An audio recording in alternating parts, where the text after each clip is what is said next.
estamos felizes. Isso trouxe uma sensibilidade para as nossas vidas. Eu não sei para a sua, mas para mim trouxe. Eu estava chorando com qualquer coisa. Sabe quando você está vivendo aquele momento apaixonado por Deus? Eu estava chorando com música em inglês no solo de guitarra, sabe? Não fazia sentido. E a Priscila sabe que eu sou difícil para chorar. Não, meu bem? Tudo que é fácil chorar, a pessoa fala assim, não, é fácil chorar com isso daqui. Dificilmente eu vou chorar. Só falou um amigo meu nome e falou assim, chegou, Laí, é fácil você chorar com Marley e eu. Fui assistir Marley e eu. Quando o cachorro morreu, eu falei, vida que segue. É isso, a vida é assim, pronto.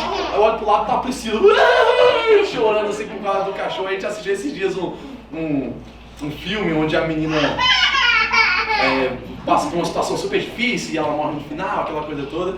E a Priscila chorando. E ela tem uma raiva que eu olho pra ela assim e falei, você tá chorando? Ela, para de me olhar, e tá aquela coisa toda. Mas essa semana foi diferente.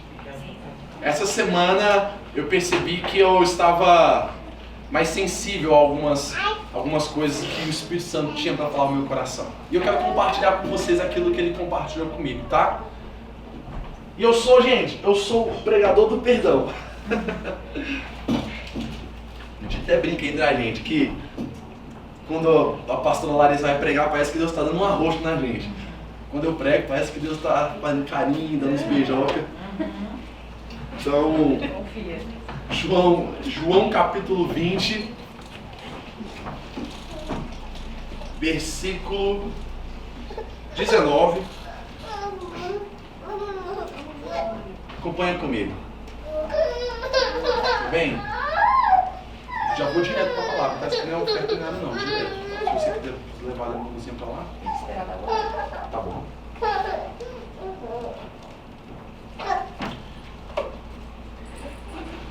E, como eu já sou o pastor do perdão, caraca, que bom te ver aqui, mano. Eu aqui não tinha te visto.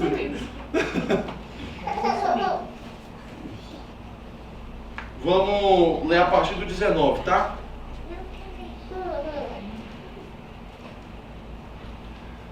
Ao entardecer daquele primeiro dia da semana, os discípulos estavam reunidos com as portas trancadas, por medo dos líderes judeus.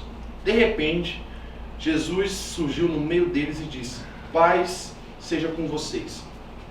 Enquanto falava, mostrou-lhes as feridas nas mãos e no lado.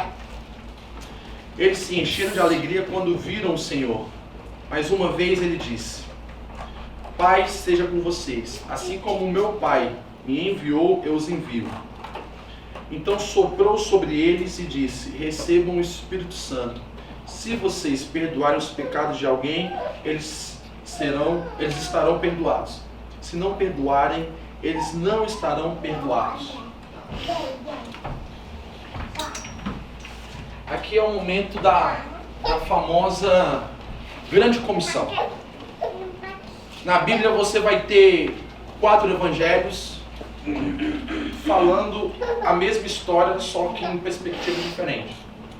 Mateus, Marcos e Lucas são evangelhos quase idênticos.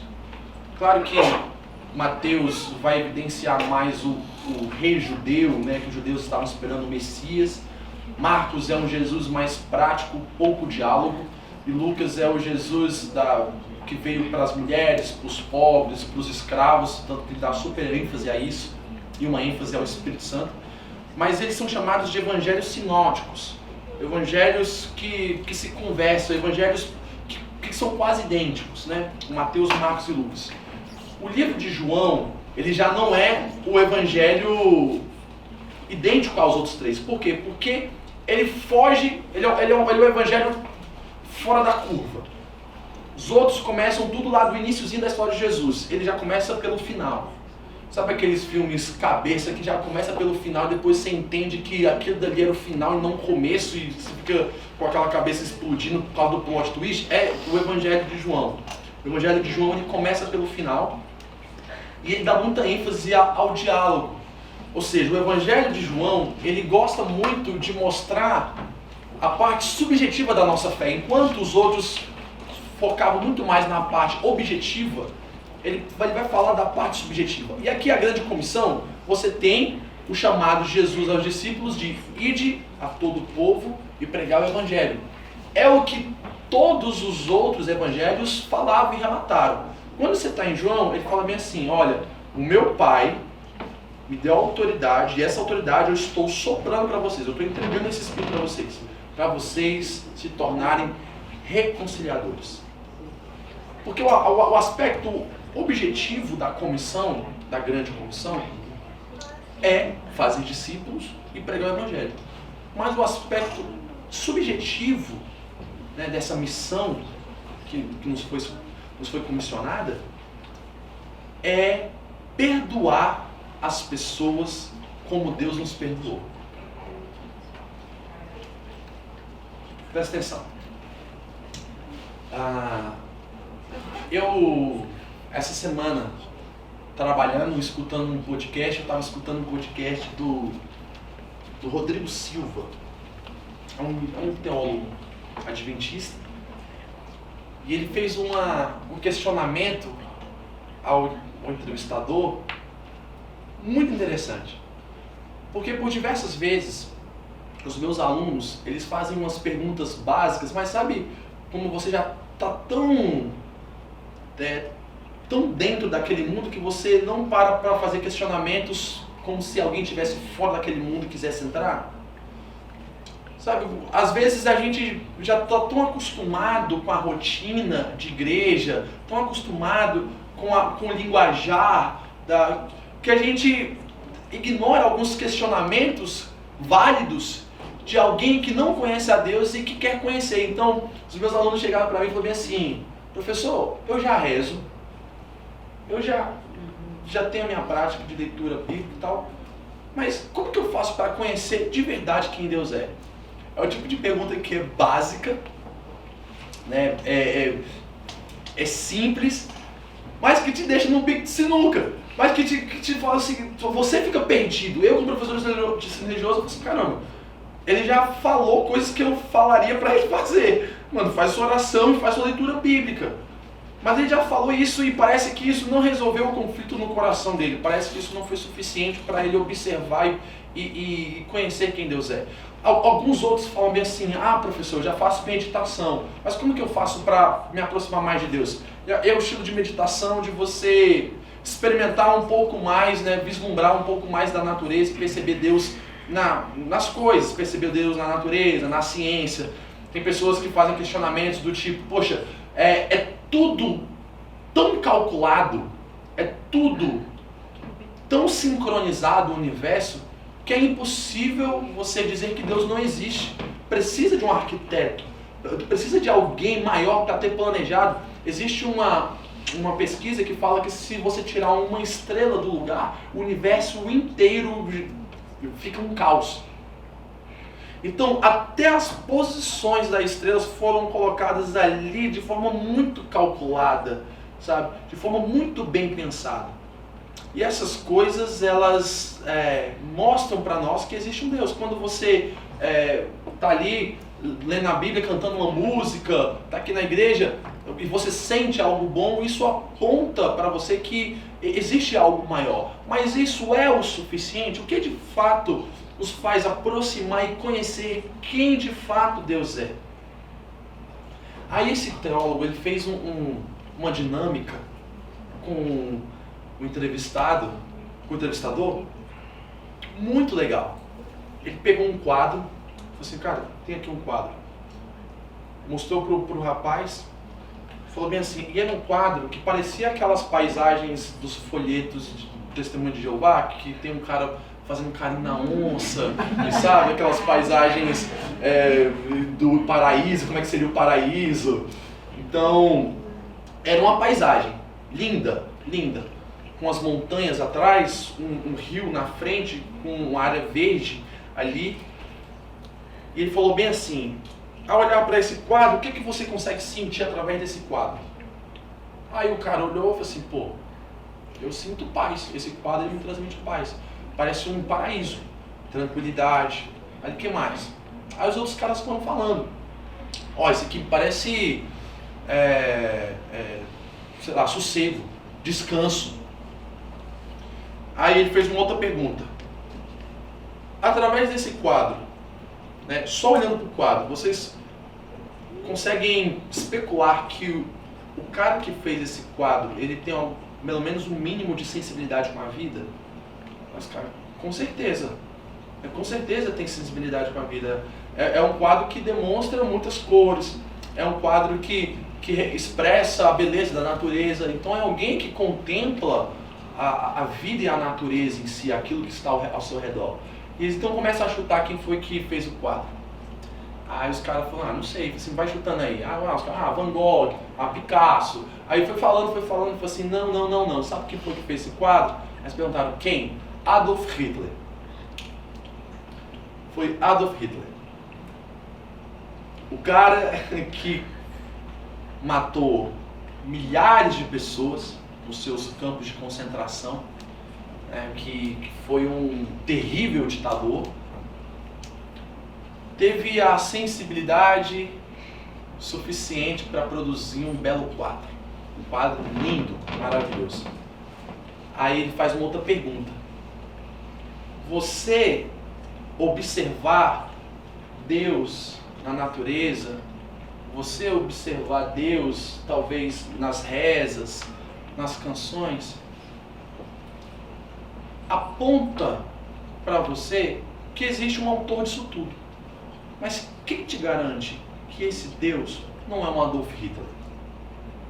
O que te garante que o Deus que você serve não é um Adolf Hitler? Porque você fala, tem uma passagem da Bíblia, é um Salmos, que fala que os céus declaram a glória de Deus. Os céus declaram a glória de Deus. Newton, para quem não sabe, era cristão. E quando ele foi questionado o porquê que ele quis seguir para a área da ciência, ele respondeu, porque existe um Salmos que fala que os céus declaram a glória de Deus. E eu queria saber isso mais de perto. Eu queria conhecer isso de perto. E realmente, ao contemplar a natureza, não sei se vocês já passaram por uma situação onde parece que o seu ser é impulsionado a agradecer a Deus por você presenciar algo tão bonito na natureza. Quando chove, você, nossa, obrigado Deus por essa chuva, Brasília estava precisando de uma chuva dessa. E você agradece Deus por isso. Essas coisas apontam para nós que existe um Deus. Mas quem nos garante que esse Deus, ele está se importando com você de verdade? Quem te garante que esse Deus, ele é pessoal e não alguém impessoal? E a resposta é, existe algo sim que nos garante que Deus se importa com a gente. Existe algo sim que nos garante que o nosso Deus é pessoal, que o nosso Deus nos ama, que o nosso Deus, ele se doa por nós. E a nossa garantia se chama Jesus Cristo. Jesus Cristo é a garantia que nós não temos um Deus Adolf Hitler. Muito pelo contrário, Jesus Cristo é a garantia que nós temos um Deus que todos os dias fala para nós, eu te amo e eu fiz de tudo para te provar isso. Eu estou disposto a fazer tudo para te provar isso. É interessante que depois dos meus olhos serem abertos para isso, eu falei, cara, é tão óbvio, mas como que às vezes a gente não responde esses questionamentos das pessoas? As pessoas perguntam para mim, por onde eu devo começar a conhecer a Deus? Como que eu faço para conhecer mais a Deus? A resposta devia ser, vai conhecer Jesus. Conhece Jesus, você vai conhecer Deus, quem Deus é. Porque quando você olha para Jesus, você descobre que você nunca teve um Deus. Eu já repeti isso várias vezes aqui em pregação. Lá no fundo, você descobre que você nunca teve um Deus. Você sempre teve um Pai. É um Pai. Deus não quer ser Deus, gente. Deus não quer ser Deus. E não é nenhuma heresia eu falar isso, porque a Bíblia mesmo afirma em Filipenses que ele, sendo Deus, não se usurpou a ser como Deus. Ele não quer ser tratado como Deus. Porque normalmente a relação que nós estabelecemos com Deus é uma relação de servo e senhor. E em Jesus você entende que não é uma relação de servo e senhor. É uma relação de pai e filho. Não é uma relação de salário, é uma relação de herança. É muito interessante isso, porque a sensação que nós temos é que nós estamos tentando pagar uma dívida que nós temos com Deus através dos cultos, através das boas atitudes, através do nosso ativismo religioso. A gente sempre tem um sentimento no nosso coração de culpa de que estamos em débito com Deus. Então a gente pede perdão, não é para se sentir livre, é para poder pagar essa dívida que nós temos com Deus. E por que nós temos esse sentimento em relação a Deus? E por que nós, quando alguém pergunta para nós, temos dificuldade de falar por onde deve começar a conhecer a Deus? Por que a gente não fala por Jesus? Porque de uma forma muito difícil, isso ainda não entrou na nossa cabeça. A gente projeta a forma como nós nos relacionamos uns com os outros em Deus. E quando eu estou me relacionando com os outros, eu estou pagando uma dívida. Eu estou tentando sempre quitar os meus erros que eu cometi a tal pessoa. Então, por isso que existe essa dificuldade da gente olhar para Jesus e aceitar a graça dele no seu perdão e no seu amor, no sacrifício dele por nós ali na cruz. Jesus, ele nos ensina, através do sacrifício dele na cruz, olha essa frase. Olha essa frase. Normalmente, a gente acredita que a nossa vida é assim. Eu vou vivendo, Deus não me ama e Deus... Não, perdão, Deus me ama. O senso comum é Deus me ama. Mas ele me ama de uma forma impessoal. Ou seja, ele me ama, mas ele ainda não me perdoou. Aí quando eu peço perdão dos meus pecados, às vezes as pregações elas são induzidas a ser assim. Você acha que você só vai ser perdoado por Deus se você se arrepender. Então as pessoas, se arrepende que você vai aceitar Jesus na sua vida. Como se Jesus estivesse do lado de fora e agora ele está entrando. E você agora no seu arrependimento foi perdoado e agora está sentindo o amor de Deus. Você, nossa, realmente Deus me ama porque agora Ele me perdoou. Mas não é assim que funcionam as coisas. Jesus nunca nos ensinou dessa forma. Quando Jesus morre por nós ali na cruz, Ele não morre esperando um arrependimento coletivo, gente. O perdão, gente, ele não é uma consequência do arrependimento. Vou repetir. O perdão não é a consequência do arrependimento. O perdão é o princípio do arrependimento. É o princípio do arrependimento. Deus, Ele sempre te amou. Deus, Ele sempre falou, eu te amo. Mas em Jesus, a gente tem agora a oportunidade de escutar o que Deus nunca deixou de falar. Vou repetir. Em Jesus, nós temos a oportunidade de escutar o que Deus nunca deixou de falar. Deus nunca deixou de falar que te ama. Deus nunca deixou de falar os planos, os propósitos dele para a sua vida. O problema é que nós nunca escutamos. Mas não é porque nós nunca escutamos porque a gente não queria escutar. É porque o pecado nos torna pessoas surdas à voz de Deus. O pecado abafa o som da voz do Espírito Santo. E só depois que a gente tem a consciência de que nós somos perdoados e não de que Deus vai nos perdoar, de que nós somos perdoados, isso gera arrependimento no nosso coração. Gente, olha que legal. Jesus, Ele nos convidou. Não, convidou não. Jesus, Ele nos impôs. O perdão não é uma opção, é uma condição essencial para todo cristão. Vocês vão se tornar perdoadores. Mas não está falando que vai perdoar os pecados no intuito de tirar o pecado das pessoas. Perdoar não é para resolver o problema de quem pecou. Perdoar é para resolver o problema de quem não perdoa. Vou repetir. Perdoar não é para resolver o problema de quem pecou. Perdoar é para resolver o problema de quem não perdoa. E é só no perdão que nós temos a condição perfeita e segura para gerar arrependimento. Quando eu fui casar com a Pri, eu falei algo que muita gente depois ficou me zoando porque eu falei isso. Mas nos votos do meu casamento, eu falei bem assim para ela: eu não sei de todas as coisas do mundo. Eu não sei como é que vai ser o dia de amanhã. Eu não sei como é que vai ser daqui a 5 minutos. Eu sei poucas coisas da vida, essa é a verdade. Eu sei poucas coisas da vida. Mas uma coisa eu sei, e isso eu te garanto: que em mim você vai ter a garantia do perdão. Eu falei isso para ela. Em mim você vai ter a garantia do perdão. Independente de qualquer erro, eu estou te garantindo que você vai ser perdoado.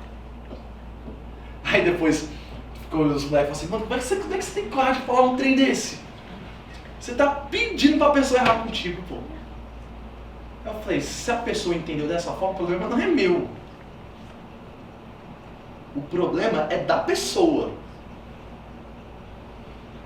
É igual aquele versículo que Paulo fala assim: aonde abundou o pecado, superabundou a graça. Aí, claro que ia surgir o questionamento: então eu vou pecar mais para ter mais graça. E Paulo fala: de maneira nenhuma. Se você entende dessa forma, você não entendeu o que é graça. Se eu falar: todos os seus pecados estão perdoados, eu te dando a garantia do perdão, e você: não, então eu vou pecar mais, porque já que vai estar perdoado, então tá tudo certo, vou aproveitar. Se você está falando isso, é porque você ainda não entendeu o perdão. Porque para nós o perdão é de graça. Para nós o perdão é de graça. Mas teve um preço muito caro. Para Deus teve um preço muito caro. E quando você desvaloriza o perdão de Deus, é porque você ainda não entendeu o que de fato é graça. Eu falo isso para os meninos lá na escola. Eu falo: gente, não é porque existe dia da limpeza que vocês vão jogar lixo no chão, não é verdade? Os moleques: é, professor, é mesmo. Eu falei: pronto. Porque se vocês estão jogando lixo no chão por pensar: ah não, tem a tia da limpeza, ela vai limpar, então vocês estão sendo completos idiotas. Vocês não estão dando valor na limpeza das meninas. Não é porque você tem a certeza do perdão que você vai pecar demais. Se você está fazendo isso, é porque você não entende a entrega de quem está te perdoando. E eu falei isso para a Priscila: amor, você tem a garantia do perdão. E por que eu falei isso? Porque eu sei que só assim ela vai se sentir segura para ser quem ela é. Gente, para pensar. Se eu tivesse um mínimo de dúvida de que Deus não me perdoaria, por que eu iria me arriscar a confessar os meus pecados? Se pode existir a possibilidade dele não me perdoar. Vai que eu confesso meus pecados e ele fala assim: esse daí eu não perdoo. Ô meu brother, esse aí não dá, viu? Os outros até davam, esse aí não dá. Passei vergonha à toa. Cara, confessei à toa. Me humilhei à toa. Mas por que hoje eu tenho a coragem de confessar todos os meus pesadelos, todas as minhas tentações, todos os meus demônios, todos os meus vícios para Deus? Porque eu tenho a certeza do perdão. Quando eu tenho isso me dá segurança para eu ser quem eu sou. Quando eu dei a certeza do perdão, e é claro que eu respondi em fé, não sei como é que vai ser, não estou falando que vai ser fácil fazer isso, mas Deus fez isso comigo. E hoje eu só consigo ser transparente, hoje eu só consigo ser quem eu sou, porque Deus me deu a garantia e a certeza do perdão. Eu falei: é isso que eu vou fazer com a minha esposa, porque se ela olhar para mim e existir um mínimo de dúvida de que eu não perdoaria ela, ela nunca vai ser sincera comigo. Ela não vai ser transparente, ela não vai falar dos traumas dela, ela não vai falar dos pesadelos dela, ela não vai se sentir segura o suficiente para confessar os piores medos que ela tem, as piores tentações que ela tem. Eu falei para ela assim, amor, deixa eu te falar uma coisa, pode confessar qualquer coisa, eu não vou ficar surpreso. Eu não vou ficar surpreso. Eu estou aprendendo isso com Deus. Deus não é pego de surpresa. Às vezes a gente acha que Deus está sendo pego de surpresa, né? A gente errou, aí Deus assim, nossa, eu confiei em você. Deus falando tipo assim, nossa, você prometeu que não ia errar, você foi lá e errou de novo. Eu confiei em você. A gente acha que Deus é pego de surpresa. Mas por quê? Porque nós somos assim uns com os outros. E por isso a gente age dessa forma com Deus. A gente vive tentando suprir uma expectativa de promessas que não serão cumpridas. Aí quando o outro erra, a gente fica surpreso. Surpreso, você tem que ficar surpreso quando alguém acertar. Se alguém acertar assim, nossa, aí sim, porque a Bíblia fala pra gente, por que a gente fica surpreso se a própria Bíblia afirma que todos pecaram, todos carecem da glória, da graça de Deus, todos foram distanciados de Deus no pecado, todos são lançados, como todos nós somos como cachorros que vomitam e comem o próprio vômito, como a Bíblia mesmo afirma. Por que a gente ainda fica surpreso quando alguém erra com a gente? Se a Bíblia já tinha dado o spoiler que todo mundo é falho, que todo mundo precisa de Deus. Mas o perdão, ele vai nos dar a total segurança para ser quem nós somos. Com todos os nossos defeitos. E nos constranger em arrependimento. A gente só se arrepende porque Deus gerou isso no nosso coração. Ele gera isso com perdão. Não foi a gente que se arrependeu e gerou um sentimento em Deus de misericórdia para nós. Não, muito pelo contrário. E não é Deus, não é a gente que gera algo em Deus, é Deus que gera algo em nós. E no perdão. Gente, eu postei no grupo dos homens uma frase que trouxe leveza para o meu dia. Fala bem assim, Jesus é a única pessoa que consegue conviver comigo sem me lembrar a todo momento dos meus erros.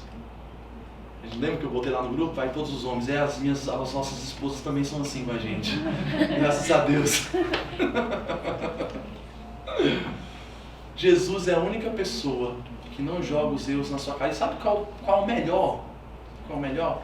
É que a Bíblia afirma que toda vez que nós confessamos nossos pecados, Ele é fiel e justo para nos perdoar. E Ele lança os nossos pecados no mar do esquecimento. Se hoje você perguntar para Deus, Deus, você lembra do pecado que eu cometi ontem? Ele fala assim, não. Ele não está sendo cínico, né, só para fingindo que não lembra para te fazer ficar bem. Não, eu vou fingir que não lembro só para ele ficar bem. Ele realmente não lembra. O nosso Deus onisciente decidiu esquecer os nossos pecados. No perdão. O nosso Deus decidiu, na sua onisciência,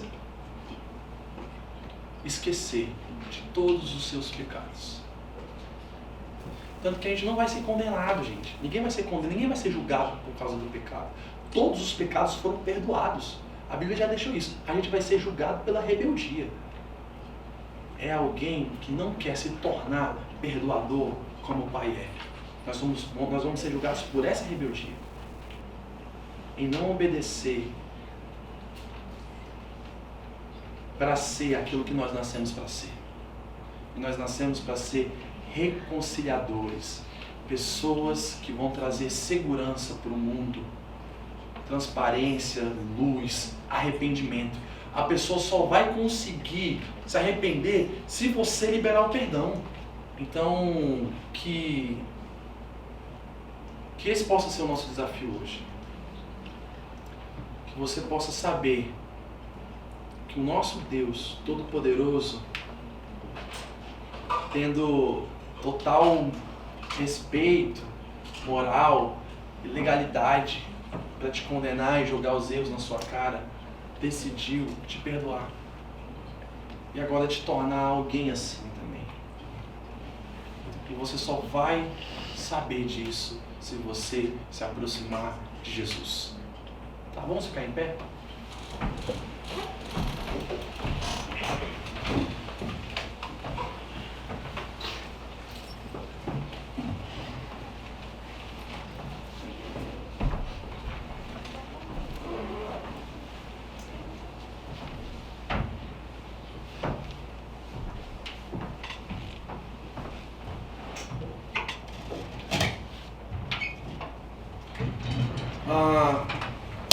Eu queria que antes de eu fazer a minha oração, eu queria te dar um tempo para você fazer a sua própria oração, tá?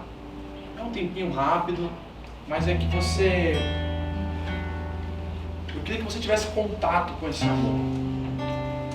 Quer saber quem Deus é? Olha pro pardal. Não um pardal de rua, tá? O pardal pássaro. Olha para a natureza. Gente, a maior autoridade que o Filho de Deus pode ter na vida é se tornar perdoador como o Pai. Porque quando você perdoa, você mostra quem o Pai é. Porque quando você vive na utilidade do serviço da igreja, ou serviço do reino, você só vai mostrar quem Deus é. Você não mostra quem é o Pai, você só mostra quem é Deus. Só que olhar para o passarinho, você sabe quem é Deus. Olhar para o mundo, você sabe quem Deus é.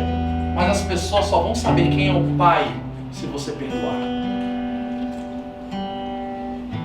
As pessoas só vão saber quem é. E Deus sustenta o mundo até hoje no perdão. Tanto que a gente pensa que Adão e Eva pegou Deus de surpresa. Ele errou, ele teve que fazer um plano B. O plano B é matar Jesus agora para redimir os pecados de Adão e Eva. Sendo que Apocalipse afirma que o Cordeiro de Deus já morreu antes mesmo da fundação do mundo. Ou seja, antes do haja luz, já existia o haja cruz. Deus fez o mundo já perdoando os nossos pecados. E é esse perdão que sustenta o universo. É esse perdão que faz com que as coisas não estejam na grande desordem e a gente acabe matando uns aos outros. E os filhos de Deus só vão mostrar quem eles são a partir do momento que eles perdoam. Então não seja a pessoa que cobra a gente, tá? Pra encerrar aqui mesmo, de verdade. Já tá todo mundo em pé. Sabe por que a gente cobra muito dos outros? Sabe por que nos nossos relacionamentos nós somos pessoas de cobrança? Você pode continuar tocando, meu brother, isso mesmo. Obrigado. Sabe por que nos nossos relacionamentos existe muita cobrança? Porque a gente ainda não entendeu a graça que nos alcançou. A gente pensa que nós nos esforçamos para merecer isso. Ah não, Deus só me perdoou porque eu me arrependi. Eu me esforcei para me arrepender. Então você só vai receber o perdão, o meu perdão, se você se esforçar também para se arrepender. Aí a gente cobra. Nós somos pessoas que nós abraçamos aqui, mas mês que vem a gente manda a conta do abraço. Nós somos pessoas que ajudamos, damos uma ajuda, um beijo, tudo, mas mês que vem estamos mandando a conta. Sabe por que a gente cobra? Porque a gente acha que a gente pagou o preço. A gente acha que a gente que pagou o preço caro. E tudo que a gente cobra, né, tudo que a gente paga alguma coisa, a gente vende. Mas aquilo que a gente recebe de graça, a gente dá. A gente dá. Aí vive essa cobrança, essa ingratidão. Sabe? Não existe nada pior do que ingratidão. Porque ingratidão é você mostrar que você merece alguma coisa e Deus não está te dando.